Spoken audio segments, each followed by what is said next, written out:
ನನ್ನ ದೇವರು ಮತ್ತು ಇತರ ಕಥೆಗಳು ಅಧ್ಯಾಯ 4. ಔದಾರ್ಯ. ನಾನು ಮಂಡ್ಯದಲ್ಲಿ ಅಮಲ್ದಾರನಾಗಿದ್ದೆ. ಅಲ್ಲಿಂದ ತೀರ್ಥಹಳ್ಳಿಗೆ ವರ್ಗವಾಯಿತು.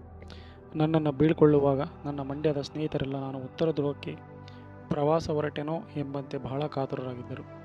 ಅವರ ಉದ್ವೇಗಕ್ಕೆ ಕಾರಣವೇನೆಂದು ಕೇಳಲು, ಅಯ್ಯೋ, ಮಲೆನಾಡಿಗೆ ಹೋಗುತ್ತೀರಿ, ಬಹಳ ಕಷ್ಟ, ಮಲೇರಿಯಾ, ಮಳೆ, ಮಕ್ಕಳು ಮರಿಗಳಿದ್ದವರು ನೀವು, ಸೊಳ್ಳೆ ವಿಪರೀತವಂತೆ ಎಂದು ಮೊದಲಾಗಿ ಕವಿಗಳು ನರಕದ ವರ್ಣನೆ ಮಾಡುವಂತೆ ಮಾಡಿ ಬಿಟ್ಟರು. ಆದರೆ ಕವಿಗಳಿಗೆ ನರಕದ ಪರಿಚಯವಿದ್ದುದಷ್ಟೋ ನನ್ನ ಮಿತ್ರರಿಗೆ ಮಲೆನಾಡಿನ ಪರಿಚಯವಿದ್ದೂ ಅಷ್ಟೇ. ಏಕೆಂದರೆ ನಾನು ತೀರ್ಥಹಳ್ಳಿಗೆ ಹೋಗಿ ಸಂಸಾರದೊಂದಿಗೆ ನೆಲೆಸಿದಾಗ ನನ್ನ ಮಂಡ್ಯದ ಸ್ನೇಹಿತರ ಕಲ್ಪನೆಯೆಲ್ಲ ಕಟ್ಟುಕತೆ ಎಂದು ಗೊತ್ತಾಯಿತು. ತೀರ್ಥಹಳ್ಳಿ ಮಲೆನಾಡೇನೋ ಹೌದು, ಮಳೆಯೂ ಹೆಚ್ಚು, ಮಲೇರಿಯಾನೂ ಇದೆ. ಮಂಡ್ಯದಲ್ಲಿರುವಂತೆ ಅಥವಾ ಇತರ ಕಡೆಗಳಲ್ಲಿರುವಂತೆ ಈ ಭೂಮಿಯನ್ನು ಮಾಯ ಬಿಟ್ಟರೂ ಮಲೇರಿಯಾ ಬಿಡದು. ಜ್ಞಾನಿಗಳ ಹೃದಯದಲ್ಲಿಯೂ ಕೂಡ ಮಾಯೆಗೆ ಅವಕಾಶವಿಲ್ಲದಿದ್ದರೂ ಮಲೇರಿಯಾಕ್ಕೆ ಅವಕಾಶವಿದ್ದೇ ಇರುತ್ತದೆ. ಹೀಗಿರುವಾಗ ಮಲೇರಿಯಾ ಎಲ್ಲಿ ತಾನೇ ಇರುವುದಿಲ್ಲ? ಅಜಾಗರೂಕತೆಯಿಂದ ಇದ್ದರೆ ಎಲ್ಲಿದ್ದರೂ ರೋಗ ತಪ್ಪುವುದಿಲ್ಲ. ಅದಕ್ಕೆ ಬದಲಾಗಿ ತೀರ್ಥಹಳ್ಳಿ ನನ್ನ ಮನಸ್ಸಿಗೆ ಬಹಳ ಮನೋಹರವಾಗಿ ತೋರಿತು. ಆ ದೃಶ್ಯಗಳನ್ನು ಮಂಡ್ಯದಲ್ಲಿ ಎಲ್ಲಿಂದ ತರುವುದು?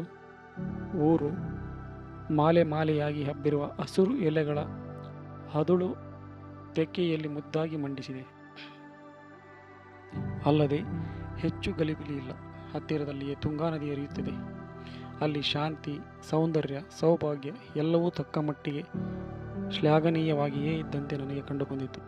ಅಲ್ಲಿಯ ಜನಗಳು ದೇವತೆಗಳಲ್ಲದಿದ್ದರೂ ರಾಕ್ಷಸರೇನೋ ಅಲ್ಲವೆಂಬುದು ನಿಶ್ಚಯವಾಯಿತು.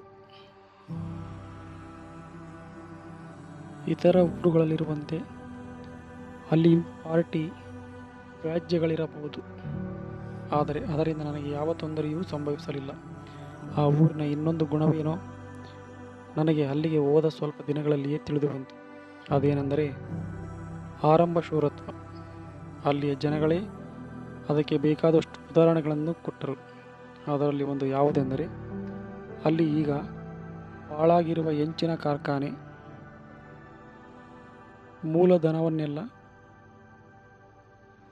ಮೂಲಧನವೆಲ್ಲ ಕಾರ್ಖಾನೆ ಕಟ್ಟುವುದರಲ್ಲಿಯೇ ಪೂರೈಸಿ ಹೋಗಿ ಮುಂದೆ ಕೆಲಸಕ್ಕೆ ಕಾಸೇ ಉಳಿಯಲಿಲ್ಲವಂತೆ.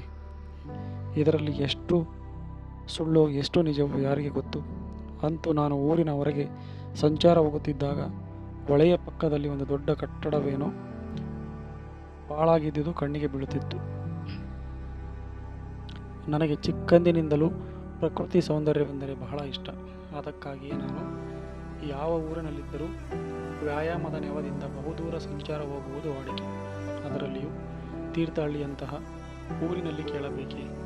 ಎತ್ತ ಕಡೆ ಹೋದರೂ ಮೈಗೆ ವ್ಯಾಯಾಮ, ಎಲ್ಲಿ ನೋಡಿದರೂ ಕಣ್ಣಿಗೆ ಹಬ್ಬ.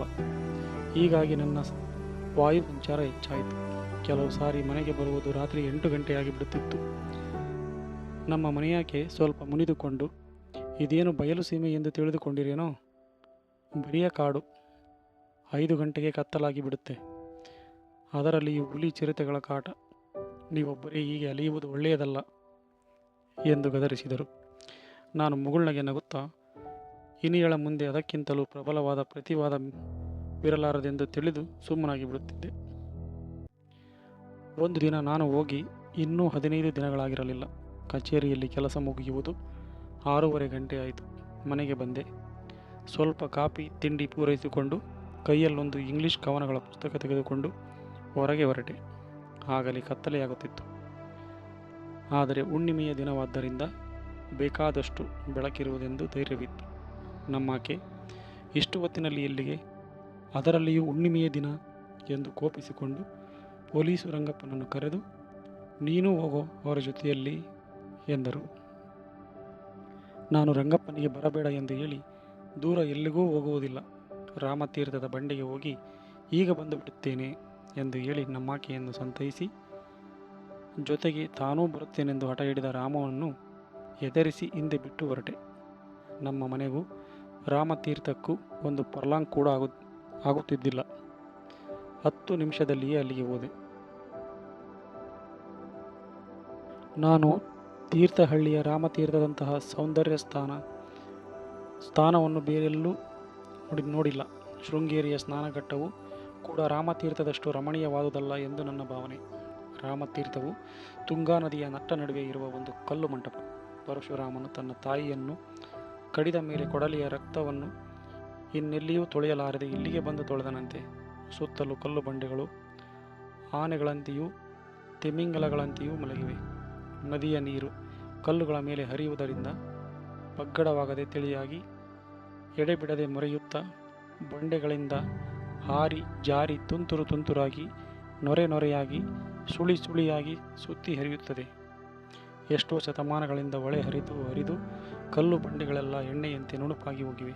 ಅಲ್ಲಲ್ಲಿ ನೀರು ಗೂರ್ಣಾಯಮಾನವಾಗಿ ಸುತ್ತುತ್ತಿತ್ತು. ಹಾಸು ಬಂಡೆಗಳಲ್ಲಿಯೂ ನಿಲು ಬಂಡೆಗಳಲ್ಲಿಯೂ ದೊಡ್ಡ ದೊಡ್ಡ ಹೊರಳುಗಳಾಗಿವೆ. ಆ ಹೊರಳುಗಳಲ್ಲಿ ಗೋಲಿಯಂತೆ ಗುಂಡಾದ ಹರಳುಗಳು ಕಲ್ಲು ಹಿಕ್ಕಿದ ತತ್ತಿಗಳಂತೆ ಸೊಗಸಾಗಿವೆ.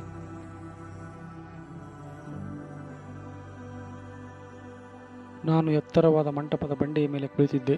ಅಷ್ಟರಲ್ಲಿ ಸಮೀಪವಾಗಿದ್ದ ದಿಗಂತದ ಹಸುರು ಮಲೆಗಳ ಮೇಲೆ ತಿಂಗಳು ಮೂಡಿದನು. ದಪ್ಪೆ ದುಂಡಾಗಿ ನೀಲಾಕಾಶದಲ್ಲಿ ತೇಲುವ ಹೊನ್ನಿನ ಚೆಂಡಿನಂತೆ ಜ್ಯೋತ್ಸ್ನಾ ವರ್ಷವನ್ನು ವಿಶ್ವದೆಲ್ಲೆಡೆಗೆ ಚೆಲ್ಲುತ್ತಾ ಮೂಡಿ ಬಂದನು. ಪೂರ್ಣಿಮಾ ನಿಶಾಂಕಾಂತನ ಆಗಮನ ಮಹೋತ್ಸವಕ್ಕೆಂದು ಬಾಂದೇವಿ ಗಗನ ವೇದಿಕೆಯಲ್ಲಿ ವಿರಚಿಸಿದ ರಂಗವಲ್ಲಿಯಂತೆ ಮುದ್ದಾಗಿ ಕಂಗೊಳಿಸುತ್ತಿದ್ದ ಬಿಳಿಯ ಬಣ್ಣದ ಪುಡಿ ಮುಗಿಲು ಬಣ್ಣವೇರಿ ಸುಣ್ಣದ ನೀರಿಗೆ ಹರಿಸಿನವೆರಿಸಿದಂತೆ ನಸುಕೆಂಪಾಯಿತು. ರಮಣೀಯವಾಗಿದ್ದ ದೃಶ್ಯ ರಮಣೀಯತರವಾಯಿತು. ಕಲ್ಲಿನಿಂದ ಕಲ್ಲಿಗೆ ಧುಮುಕುತ್ತಿದ್ದ ಹೊಳೆಯ ನೀರು ತಿಂಗಳ ಬೆಳಕಿನಲ್ಲಿ ಸಹಸ್ರಾರು ಮಿಣುಕು ಹುಳುಗಳಂತೆ ಮಿರುಗತೊಡಗಿತು. ಮೆಲ್ಲಗೆ ಬಹು ಮೆಲ್ಲಗೆ ತಂಗಾಳಿ ಬೀಸುತ್ತಿತ್ತು. ದೂರ ಪಶ್ಚಿಮ ದಿಕ್ಕಿನಿಂದ ಪರ್ವತ ಕಂದರಗಳ ನಡುವೆ ನುಗ್ಗಿ ಬಂದು ಕಾಣಿಸಿಕೊಂಡು ಮತ್ತೆ ಪೂರ್ವ ದಿಕ್ಕಿನ ಪರ್ವತಗಳ ಇಣುಕಿನಲ್ಲಿ ನುಸಿದು ಕಣ್ಮರೆಯಾಗುವ ತುಂಗೆ ಅನಂತದಿಂದ ಮಿಂಚಿ ಮರಳಿ ಅನಂತದಲ್ಲಿ ಮರೆಯಾಗುವ ದಿವ್ಯ ಭಾವದಂತೆ ಮಂಗಳ ಮನೋಹರವಾಗಿ ತೋರಿದಳು. ನದಿಯ ಇಕ್ಕೆಲಗಳಲ್ಲಿಯೂ ದಿಗಂತ ಪರ್ಯಾಂತರವಾಗಿ ಹಬ್ಬಿ ಏರಿ ಕಿಕ್ಕಿರಿದ ಶ್ಯಾಮಲ ವನಮಾಲೆಗಳ ಹುಣ್ಣಿಮೆ ಇರುಳಿನ ವಂಗನಸಿನಲ್ಲಿ ಮಲಗಿರುವ ಪಸುರುಗಡಲ ಪರ್ದೆರೆಗಳಂತೆ ಮಾಲೆ ಮಾಲೆಯಾಗಿ ರಂಜಿಸಿದವು. ಹೊಳೆಯ ದಡದಲ್ಲಿದ್ದ ಅರಳಿ ಮರಗಳು ಎಲ್ಲರೊಡನೆ ಮೊರೆದು ಗೊಣಗುತ್ತಿದ್ದವು. ನಡುವೆ ಕೌಮುದಿಯ ಮಾಯೆಯಲ್ಲಿ ಕಣ್ಣಿಗೆ ಕಾಣದೆ ಗಗನತಲದಲ್ಲಿ ಹಾರಿ ಕೂಗುತ್ತಿದ್ದ ತೇನೆ ಹಕ್ಕಿಯೊಂದರ ಮಧುರ ಧ್ವನಿ ವಿರಹಿಯಾದ ಅಶರೀರ ಗಂಧರ್ವನ ಆಕಾಶವಾಣಿಯಂತೆ ಅಲ್ಲಿ ಇಲ್ಲಿ ವಿಸ್ಮಯಕಾರಿಯಾಗಿ ತೊಳಲುತ್ತಿತ್ತು. ನದಿಯ ತೀರದಲ್ಲಿಯೇ ಇದ್ದ ರಾಮೇಶ್ವರ ದೇವಾಲಯದಿಂದ ಆಗಾಗ ಗಂಟೆಗಳ ಲೌರಹವು ಕೇಳಿಬರುತ್ತಿತ್ತು. ಜೊತೆಗೆ ಊರಿನ ಬೀದಿಗಳಲ್ಲಿ ದಿಕ್ಕಿಲ್ಲದೆ ಅಲಿಯುತ್ತಿದ್ದ ಕತ್ತೆಗಳ ತೃಪ್ತಿ ಸೂಚಕ ವಿಕಟ ನಿರ್ಘೋಷವೂ ಕೇಳಿಸುತ್ತಿತ್ತು. ನಾನು ಅಲ್ಲಿಗೆ ಹೋದಾಗ 4-5 ಜನಗಳು ಜಪ ಮಾಡುತ್ತಿದ್ದರು. ಸ್ವಲ್ಪ ಹೊತ್ತಿನಲ್ಲಿಯೇ ಎಲ್ಲರೂ ಒಬ್ಬೊಬ್ಬರಾಗಿ ಹೊರಟು ಹೋದರು. ನಾನು ಅಯ್ಯೋ, ತಪಸ್ಸು ಮಾಡಿ ಕಡೆಗೆ ಭಗವಂತನು ಪ್ರತ್ಯಕ್ಷನಾಗುವ ಹೊತ್ತಿಗೆ ಸರಿಯಾಗಿ ಪತಿತರಾಗುವ ಸಾಧಕರಂತೆ ತಿಂಗಳು ಮೂಡುವ ಹೊತ್ತಿಗೆ ಸರಿಯಾಗಿ ಎದ್ದು ಹೋದರಲ್ಲ ಎಂದು ಮನಸ್ಸಿನಲ್ಲಿ ಮುಗುಳ್ನಗೆ ನಕ್ಕೆನು. ಅಂತೂ ಸ್ಥಳವು ಸಂಪೂರ್ಣವಾಗಿ ನಿರ್ಜನವಾಯಿತು. ನಾನು ಸೊಬಗನ್ನು ಸವಿಯುತ್ತಾ ಭಾವಪೂರ್ಣವಾದ ವಿಚಾರ ತರಂಗಗಳಲ್ಲಿ ತೇಲುತ್ತಾ ಕುಳಿತಿದ್ದೆ. ಸ್ವಲ್ಪ ಹೊತ್ತಿನಲ್ಲಿಯೇ ನನಗೆ ತುಸು ದೂರದಲ್ಲಿ ಹಾಸು ಬಂಡೆಗಳ ನಡುವೆ ತಿಂಗಳ ಬೆಳಕಿನಲ್ಲಿ ಮಿಂದು ಬೆಳ್ಳಗೆ ಶೋಭಿಸುತ್ತಿದ್ದ ಮಳಲು ದಿಣ್ಣೆಯೊಂದರ ಮೇಲೆ ಯಾರೋ ನಡೆದು ಬರುವ ಸದ್ದಾಯಿತು. ಆ ಕಡೆ ತಿರುಗಿ ನೋಡಿದೆ, ಸ್ವಲ್ಪ ಕುತೂಹಲದಿಂದಲೇ. ಚಂದ್ರಿಕೆಯಲ್ಲಿ ಯಾರೋ ಒಬ್ಬರು ಬರುತ್ತಿದ್ದುದು ಅವರುಟ್ಟಿದ್ದ ಬಿಳಿಯ ಬಟ್ಟೆಗಳಿಂದ ಸ್ಪಷ್ಟವಾಗಿ ಕಂಡು ಬಂದಿತು. ಆ ವ್ಯಕ್ತಿ ನನ್ನ ಕಡೆಗೆ ಅಥವಾ ನಾನಿದ್ದ ಕಡೆಗೆ ಬರುವಂತಿತ್ತು. ನನ್ನಂತೆಯೇ ಬೆಳ್ದಿಂಗಳನ್ನು ಸವಿಯಲು ಬಂದ ಯಾರೋ ಒಬ್ಬ ರಸಿಕರಿರಬೇಕೆಂದು ಊಹಿಸಿ ನೋಡುತ್ತಾ ಕುಳಿತೆ. ವ್ಯಕ್ತಿ ಬರುತ್ತಾ ನನಗೆ ಬಹಳ ಸಮೀಪವಾಯಿತು. ಹುಟ್ಟಿದ್ದ ಬಿಳಿಯ ಪಂಜೆ ತೀಡುತ್ತಿದ್ದ ನಸುಗಾಳಿಯಲ್ಲಿ ಪಟಪಟ ಸದ್ದು ಮಾಡಿ ಹಾರುತ್ತಿತ್ತು. ನೋಡುತ್ತಿರಲು ವ್ಯಕ್ತಿ ನನಗೆ ಒಂದು ಮಾರು ದೂರದಲ್ಲಿ ನಿಂತು ನಮಸ್ಕಾರ ಸ್ವಾಮಿ ಎಂದಿತು. ಆ ಧ್ವನಿ ನನಗೆ ಎಲ್ಲಿಯೋ ಪರಿಚಯವಾಗಿದ್ದಂತೆ ಭಾಸವಾಯಿತು. ನಾನು ನಮಸ್ಕಾರ ಹೇಳಿ ವ್ಯಕ್ತಿಯ ಮುಖದ ಕಡೆ ನೋಡಿದೆ. ಬೆಳದಿಂಗಳ ಮಬ್ಬಿನಲ್ಲಿ ನನಗೆ ಪಕ್ಕನೆ ಗುರುತಾಗಲಿಲ್ಲ. ವ್ಯಕ್ತಿ ತಮಗೆ ನನ್ನ ಗುರುತು ಸಿಕ್ಕಲಿಲ್ಲ ಎಂದು ತೋರುತ್ತದೆ ಎಂದಿತು. ನಾನು ಸ್ವಲ್ಪ ಬಾಗಿ ನೋಡಿ, ಡೇವಿಡ್ ಮಾಸ್ಟರ್ ಅಲ್ಲವೇ ಎಂದೆ. ಹೌದು ಸ್ವಾಮಿ, ನೋಡಿ ಬಹಳ ಕಾಲವಾಯಿತು.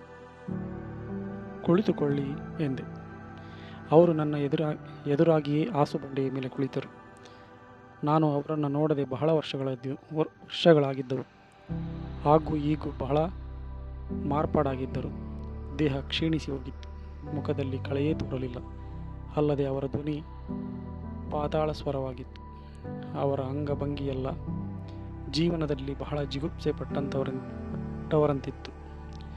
ನಾನು ನಮ್ಮೂರಿನ AV ಸ್ಕೂಲಿನಲ್ಲಿ ಓದುತ್ತಿದ್ದಾಗ ಅವರು ಮೇಷ್ಟ್ರಾಗಿದ್ದರು. ಅವರಿಂದ ಎಷ್ಟೋ ಸಾರಿ ಹೊಡೆತ ತಿಂದಿದ್ದೆವು.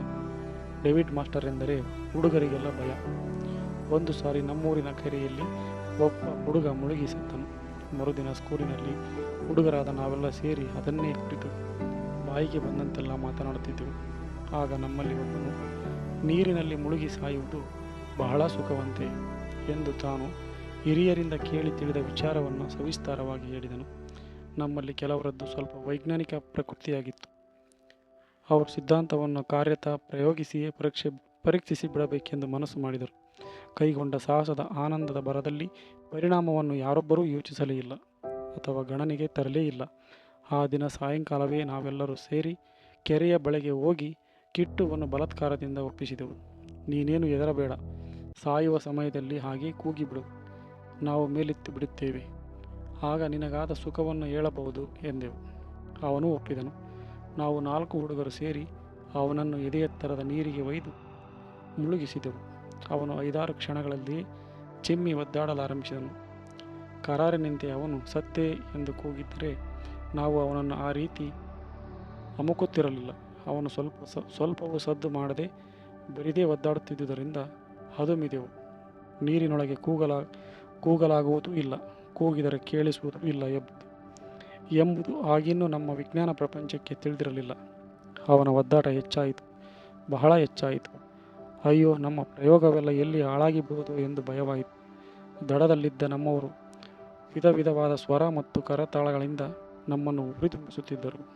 ಬರುತ್ತಾ ಬರುತ್ತಾ ಕಿಟ್ಟು ಒದ್ದಾಡಿಕೊಳ್ಳುವುದು ಕಡಿಮೆಯಾಯಿತು. ಅದನ್ನು ಸುಖಾನುಭವದ ಚಿಹ್ನೆ ಎಂದು ಊಹಿಸಿ ನಮ್ಮ ಪ್ರಯೋಗ ಪರೀಕ್ಷೆ ಜಯಪ್ರದವಾಯಿತೆಂದು ಹಿಗ್ಗಿದೆವು. ಅಷ್ಟರಲ್ಲಿ ನಮ್ಮ ಡೇವಿಡ್ ಮೇಸ್ಟರು ಹಠಾತ್ತಾಗಿ ಅಲ್ಲಿಗೆ ಬಂದು ಆಗುವುದರಲ್ಲಿದ್ದ ಅನಾಹುತವನ್ನು ತಪ್ಪಿಸಿದ್ದರು. ಅಲ್ಲದೆ ಕೆರೆಯ ಹಸುರಂಚಿನಲ್ಲಿಯೇ ನಮಗೆ ಚೆನ್ನಾಗಿ ಬಿಸಿ ಬಿಸಿ ಪೂಜೆಯೂ ಆಯಿತು. ಹೀಗೆ ನನ್ನ ಬಾಲ್ಯ ಜೀವನ ರಂಗದಲ್ಲಿ ಡೇವಿಡ್ ಮೇಸ್ಟರೊಬ್ಬರು ಬಹುಮುಖ್ಯ ಪಾತ್ರಧಾರಿಗಳಾಗಿದ್ದರು. ಬೆಳದಿಂಗಳಲ್ಲಿ ಬೆಳ್ಳಗೆ ನನ್ನೆದುರು ಕುಳಿತ ಕೃಶವಾದ ಮೂರ್ತಿಯನ್ನು ನೋಡಿ ನನಗೆ ಹಿಂದಿನ ನೆನಪುಗಳೆಲ್ಲ ಹೊಸದಾಗಿ ಚಿಗುರಿದಂತಾಯಿತು.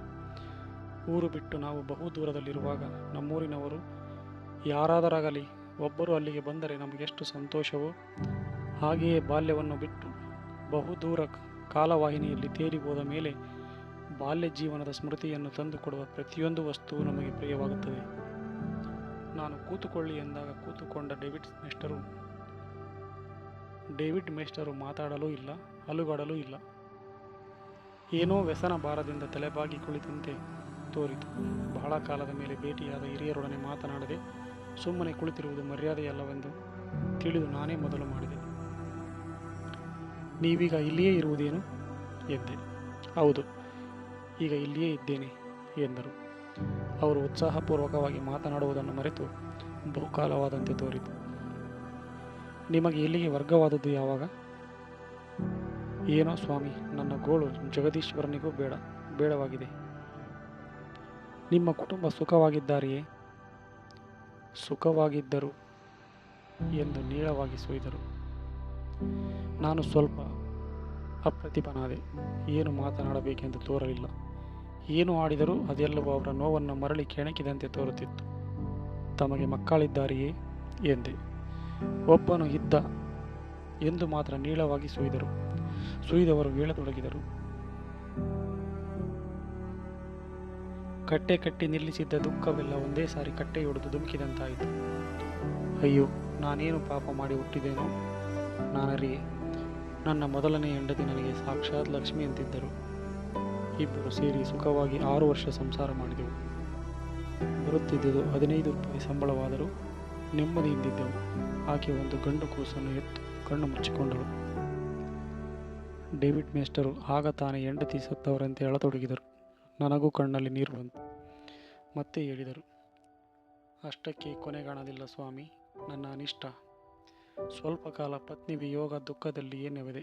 ಕಷ್ಟಪಟ್ಟು ಮಗುವನ್ನು 4-5 ತಿಂಗಳು ಸಾಕಿದೆ. ನಾನು ಸ್ಕೂಲಿಗೆ ಹೋಗುವಾಗ ನಮ್ಮ ಬಂಧುಗಳೊಬ್ಬರ ಮನೆಯಲ್ಲಿ ಮಗುವನ್ನು ಬಿಟ್ಟು ಹೋಗುತ್ತಿದ್ದೆ. ಕಡೆಗೆ ಎಷ್ಟು ದಿನ ಹೀಗೆ ಕಷ್ಟಪಡುವುದೆಂದು ಪುನಃ ಮದುವೆಯಾಗಲು ಆಲೋಚಿಸಿದೆ.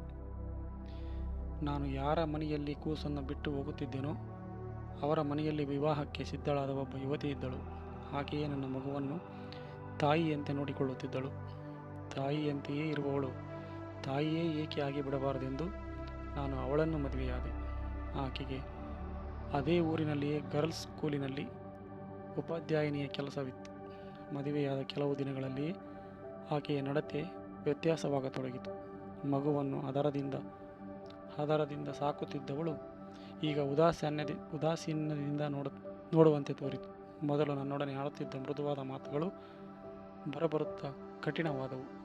ನನ್ನ ಸಂಸಾರವೆಂದರೆ ಆಕೆಗೆ ತಿರಸ್ಕಾರ ಹುಟ್ಟಿತು. ನನಗೂ ಆಕೆಯಲ್ಲಿ ಸ್ವಲ್ಪ ಅವಿಶ್ವಾಸ ಉಂಟಾಯಿತು. ಮನೆಯಲ್ಲಿ ದುಂದುವೆ ಚಕ್ಕಾರಂಭವಾಯಿತು. ಸಾಲವಾಯಿತು. ಮಗುವು ಕೊರಗಿ ಬೆಳೆಯುತ್ತಿತ್ತು. ಅದನ್ನೆಲ್ಲ ನೋಡಿ ನನಗೆ ಜಿಗುಪ್ಸೆ ಹುಟ್ಟಿತು. ಕಡೆಗೆ ಆಕೆಗೂ ಆಕೆಯ ಶಾಲೆಯ ಉಪಾಧ್ಯಾಯರೊಬ್ಬರಿಗೂ ಇರುವ ದುಷ್ಟ ಸಂಬಂಧವೂ ನನಗೆ ಗೊತ್ತಾಯಿತು. ಆದರೂ ನಾನು ಔದಾರ್ಯದಿಂದ, ಸಾಗರ ಸದೃಶವಾದ ಔದಾರ್ಯದಿಂದ ಜೀವನ ಯಾಪನೆ ಮಾಡುತ್ತಿದ್ದೆ. ಸ್ವಾಮಿ, ದುಡ್ಡು ಕೊಟ್ಟು ಔದಾರ್ಯ ತೋರಿಸಬಹುದು, ಭೂಮಿ ಕೊಟ್ಟು ಔದಾರ್ಯ ತೋರಿಸಬಹುದು, ತನ್ನನ್ನೇ ಕೊಂದವರನ್ನು ಕ್ಷಮಿಸು ದೇವ ಎಂದು ಕ್ರಿಸ್ತ ಸ್ವಾಮಿಯಂತೆ ಔದಾರ್ಯ ತೋರಿಸಬಹುದು. ಆದರೆ ನಾನು ತೋರಿಸಿದ ಔದಾರ್ಯ ಇದೆಲ್ಲವನ್ನೂ ಮೀರಿದೆಂದು ನನ್ನ ಭಾವನೆ. ನನಗೆ ಆ ಊರಿಂದ ಇಲ್ಲಿಗೆ ವರ್ಗವಾಯಿತು. ಬೇಡ ಎಂದು ಅರ್ಜಿ ಹಾಕಿ ಬೇಡಿಕೊಂಡೆ. ಕಡೆಗೆ ಆಕೆಯನ್ನೂ ಇಲ್ಲಿಗೆ ವರ್ಗ ಮಾಡಿಕೊಡಿ ಎಂದು ಬರೆದುಕೊಂಡೆ. ಅಯ್ಯೋ, ಆ ಮಗುವು ಆಕೆಯನ್ನೇ ತಾಯಿ ಎಂದು ತಿಳಿದುಬಿಟ್ಟಿತು. ನಾನು ಇಲ್ಲಿಗೆ ಬಂದು 6 ತಿಂಗಳು ಎಷ್ಟು ನೊಂದೆನೋ ಈ ಕಲ್ಲಿಗೆ ಗೊತ್ತು. ಇಲ್ಲಿಯೇ ಕುಳಿತು ಅಳುತ್ತಿದ್ದೆ. ಒಂದು ದಿನ ಕಾಗದ ಬಂತು, ಮಗು ತೀರಿ ಹೋಯಿತೆಂದು. ನನಗೂ ಈ ಶೋಕಮಯ ಭೂಮಿಗೂ ಇದ್ದ ಒಂದೇ ಒಂದು ಮುದ್ದಾದ ಪುಟ್ಟ ಬಂಧನವು ಹರಿದು ಹೋಯಿತು. ನಾನು ರಜೆ ತೆಗೆದುಕೊಂಡು ಅಲ್ಲಿಗೆ ಹೋದೆ. ನನ್ನ ಹೆಂಡತಿ ಮಗುವನ್ನು ಉಳಿಸಿಬಿಟ್ಟಿದ್ದಳು. ಆ ಸ್ಮಶಾನಕ್ಕೆ ಹೋಗಿ ನನ್ನ ಕಂದನ ಗೋರಿಯ ಬಳಿ ಒಬ್ಬನೇ ಕುಳಿತುಕೊಂಡು ಅತ್ತೆ. ಮಗು ಅನಾದರದಿಂದಲೇ ತೀರಿ ಹೋಯಿತೆಂದು ಗೊತ್ತಾಯಿತು. ಪುನಃ ಇಲ್ಲಿಗೆ ಹೊರಟು ಬಂದೆ. ನನಗೆ ಜಗತ್ತೇ ಒಲ್ಲದಾಯಿತು. ಮಗುವನ್ನು ನೆನೆದು ಅಳುವುದೇ ಕೆಲಸವಾಯಿತು. ಬೈಬಲನ್ನು ತೆಗೆದು ಓದಿದೆ. ಯಾವುದೂ ಮನಸ್ಸಿಗೆ ಶಾಂತಿಯನ್ನು ತರಲಿಲ್ಲ. ಸತ್ತವರು ಒಂದು ಕಡೆ ಸೇರಿ ಕಡೆಯ ದಿನವನ್ನು ಕಾಯುವರು ಎಂದು ಅದರಲ್ಲಿದೆ ಎಂದು ಅರ್ಥ ಮಾಡಿ ಸತ್ತರೆ ನನ್ನ ಮೊದಲನೇ ಹೆಂಡತಿ ಮತ್ತು ಮಗುವನ್ನು ಸೇರಬಹುದೆಂದು ನಿರ್ಣಯಿಸಿದೆ. ಆದರೆ ಹೇಗೆ ಸಾಯುವುದು? ಆತ್ಮಹತ್ಯೆ ಪಾಪ ಎಂದು ಗೊತ್ತಿತ್ತು. ಭಗವಂತನು ನನ್ನ ಆತ್ಮಹತ್ಯವನ್ನು ಪಾಪವೆಂದು ಪರಿಗಣಿಸುವುದಿಲ್ಲ ಎಂದು ಹಾರೈಸಿ ಪ್ರಾರ್ಥಿಸಿದೆ. ಅಂತೂ ಹೇಗಾದರೂ ಮಾಡಿ ಈ ಲೋಕ ಬಿಡಬೇಕೆಂದು ನಿರ್ಣಯಿಸಿದೆ. ಲೋಕ ನನ್ನನ್ನು ಹೇಡಿ ಎಂದು ಕರೆಯಬಹುದು. ಹಾಗೆಯೇ ಕ್ಷಯರೋಗವು ನನ್ನಿಂದ ತಪ್ಪಿಸಿಕೊಳ್ಳಲು ಎಳಸುವ ರೋಗಿಯನ್ನು ಹೇಡಿ ಎಂದು ಕರೆಯಬಹುದಲ್ಲವೇ? ಮುಂಗಾರು ಪ್ರಾರಂಭವಾಗಿತ್ತು. ಆಗ ಈ ಹೊಳೆಯಲ್ಲಿ ನೀರು ಇದಕ್ಕಿಂತ ಸ್ವಲ್ಪ ಹೆಚ್ಚಾಗಿತ್ತು. ನಾನು ಒಂದು ಕಾಗದ ಬರೆದಿಟ್ಟು ಇಲ್ಲಿಗೆ ಬಂದೆ. ಕಾಗದದಲ್ಲಿ ನನ್ನ ಎರಡನೆಯ ಹೆಂಡತಿಯನ್ನು ಸ್ವಲ್ಪವೂ ನಿಂದಿಸಲಿಲ್ಲ. ಆಕೆ ಒಳ್ಳೆಯವಳೆಂದೇ ಬರೆದೆ. ಏಕೆಂದರೆ ನಾನು ಅವಳನ್ನು ನಿಂದಿಸಿ ಬರೆದರೆ ಲೋಕ ನನಗಾದಂತೆ ಅವಳಿಗೂ ವಿಷಮಯವಾಗಿ ಬಿಡುವುದೆಂದು ಯೋಚಿಸಿದೆ. ಅಲ್ಲದೆ ಆಕೆಯ ಎರಡನೇ ಮದುವೆಗೆ ಅಡಚಣೆಯಾಗುವುದೆಂದು ಎದೆಗರಗಿದೆ. ಕಾಗದದಲ್ಲಿ ಮಗು ಸತ್ತುದನ್ನು, ನನ್ನನ್ನು ವರ್ಗಾಯಿಸಿದುದನ್ನು ಆತ್ಮಹತ್ಯೆಗೆ ಕಾರಣಗಳಾಗಿ ಒಡ್ಡಿದ್ದೆ. ಇಲ್ಲಿಗೆ ಬಂದೆ. ಕತ್ತಲು ಕವಿದಿತ್ತು. ಸೋನೆ ಮಳೆ ಸುರಿಯುತ್ತಿತ್ತು. ಇದೇ ಬಂಡೆಯ ಮೇಲೆ ನಿಂತು ಯೋಚಿಸಿದೆ. ಸಾವಿಗಿಂತಲೂ ಸಾಯುವ ನೋವು ಭಯಂಕರವಾಗಿ ತೋರಿತು. ಆತ್ಮಹತ್ಯೆ ಮನುಷ್ಯನಿಗೆ ಯೋಗ್ಯವಲ್ಲ ಎಂದುಕೊಂಡೆ. ಮತ್ತೆ ನನ್ನ ಸ್ಥಿತಿಗತಿಗಳು ನೆನಪಿಗೆ ಬಂದವು. ಆ ನೋವಿನ ಮುಂದೆ ಸಾಯುವ ನೋವು ಕಿರಿದಾಯಿತು. ಅಲ್ಲದೆ ಸತ್ತ ಮೇಲೆ ಹೆಂಡತಿ ಮಕ್ಕಳೊಡನೆ ಬಾಳುವೆನು ಎಂಬ ಆಹ್ಲಾದವೇ ಒಳೆಯ ಪ್ರವಾಹವಾಗಿ ಹರಿಯುವಂತೆ ಕರೆಯುವಂತೆ ಭಾಸವಾಯಿತು. ಹಾರಿಬಿಟ್ಟೆ. ಪ್ರವಾಹವು ಕೊಚ್ಚಿ ಬಂಡೆಯಿಂದ ಬಂಡೆಗೆ ನನ್ನನ್ನು ಅಪ್ಪಳಿಸಿತು. ಅಯ್ಯೋ, ಹಾರಿದು ತಪ್ಪಾಯಿತು ಎಂದುಕೊಂಡೆ. ನನ್ನ ಶಕ್ತಿಯನ್ನೆಲ್ಲ ವೆಚ್ಚ ಮಾಡಿ ಯಾವುದಾದರೂ ಒಂದು ಬಂಡೆಯನ್ನೇರಲು ಬಹಳ ಪ್ರಯತ್ನಪಟ್ಟೆ. ಆದರೆ ಅಧಿಕಾರಯುಕ್ತವಾದ ನಿಷ್ಕರುಣ ಪ್ರವಾಹ ನನ್ನನ್ನು ಬಡಿದು ಬಡಿದು ಮುಳುಗಿಸಿಯೇ ಬಿಟ್ಟಿತು. ನಾನು ಉದ್ವೇಗದಿಂದ ಕಡೆಗೆ ಹೇಗೆ ಮೇಲಕ್ಕೆ ಬಂದಿರಿ ಎಂದೆ. ಯಾರೋ ಕರ್ಕಶವಾಗಿ ಕಿಲಕಿಲ ನಕ್ಕಂತಾಯಿತು. ನೋಡಿದರೆ ಡೇವಿಡ್ ಮೇಸ್ಟರು ಮಾಯವಾಗಿದ್ದರು. ಬೆಳದಿಂಗಳು ಕಾಡುಗಳ ಮೇಲೆ ಮಲಗಿತ್ತು. ಹೊಳೆ ಹರಿಯುತ್ತಿತ್ತು. ನಾನು ಬೇಗನೆ ಎದ್ದು ಮನೆಯ ಕಡೆ ಹೊರಟೆ. ನನ್ನ ಮೈಯೆಲ್ಲ ಬೆವರಿತು. ಸ್ವಲ್ಪ ದೂರ ಹೋಗುವುದರೊಳಗೆ ಯಾರೋ ಇಬ್ಬರು ನನ್ನಡೆಗೆ ಬರುತ್ತಿದ್ದರು. ಗಟ್ಟಿಯಾಗಿ ಮಾತಾಡಿಕೊಂಡು ಬರುತ್ತಿದ್ದರು. ಮೊದಲು ಅವರಲ್ಲಿ ನಂಬಿಕೆ ಹುಟ್ಟಲಿಲ್ಲ. ಕಡೆಗೆ ಜವಾನರೆಂದು ಗೊತ್ತಾಗಿ ಬಹಳ ಧೈರ್ಯವಾಯಿತು. ಆದರೂ ಏತಕ್ಕೆ ಬಂದಿರೋ ನೀವು ಎಂದು ಗದರಿದೆ. ಅಮ್ಮನವರು ಕಳಿಸಿದರು. ಗಂಟೆ 9 ಆಯಿತು, ಹೋಗಿ ನೋಡಿಕೊಂಡು ಬನ್ನಿ ಅಂತ ಅಂದರು. ನಿಮ್ಮಲ್ಲಿ ಯಾರಾದರೂ ಗಟ್ಟಿಯಾಗಿ ನಕ್ಕಿರೇನೋ ಎಂದು ಕೇಳಿದೆ. ಇಲ್ಲ ಸ್ವಾಮಿ ಎಂದರು. ಇನ್ನೇನಾದರೂ ಸದ್ದು ಕೇಳಿಸಿತೆ ಎಂದೆ. ನಾವು ಬಂದದ್ದು ಕಂಡು ಒಂದು ಹಾಲಕ್ಕಿ ಕಿರಿಚಿಕೊಂಡು ಹಾರಿ ಹೋಯಿತು ಸ್ವಾಮಿ. ನಾನು ಹಿಂದಿರುಗಿ ನೋಡಿದೆ. ರಾಮತೀರ್ಥ, ಚಂದ್ರ, ಆಕಾಶ, ಮುಗಿಲು, ವನ, ಪರ್ವತ ಶ್ರೇಣಿ, ನದಿ, ಬಂಡೆ, ಮಳಲು ದಿಣ್ಣೆ ಎಲ್ಲವೂ ಮೊದಲಿನಂತೆಯೇ ನಲಿಯುತ್ತಿದ್ದವು. ಆದರೆ ಯಾವುದೂ ಸುಂದರವಾಗಿ ಕಾಣಲಿಲ್ಲ. ಅದಕ್ಕೂ ಔದಾರ್ಯ ಬೇಕು. ಕಡಿದು ಓಡುವ ನಾಗರ ಹಾವಿನ ಎಡೆಯಲ್ಲಿ ಸೊಬಗನ್ನು ಕಾಣಲು ಔದಾರ್ಯವಿರಬೇಕು ಎಂದುಕೊಂಡು ಮನೆಗೆ ಹೋದೆ. ಯಾರೊಡನೆಯೂ ನನ್ನ ಅನುಭವದ ಪ್ರಸ್ತಾಪವೆತ್ತಲಿಲ್ಲ.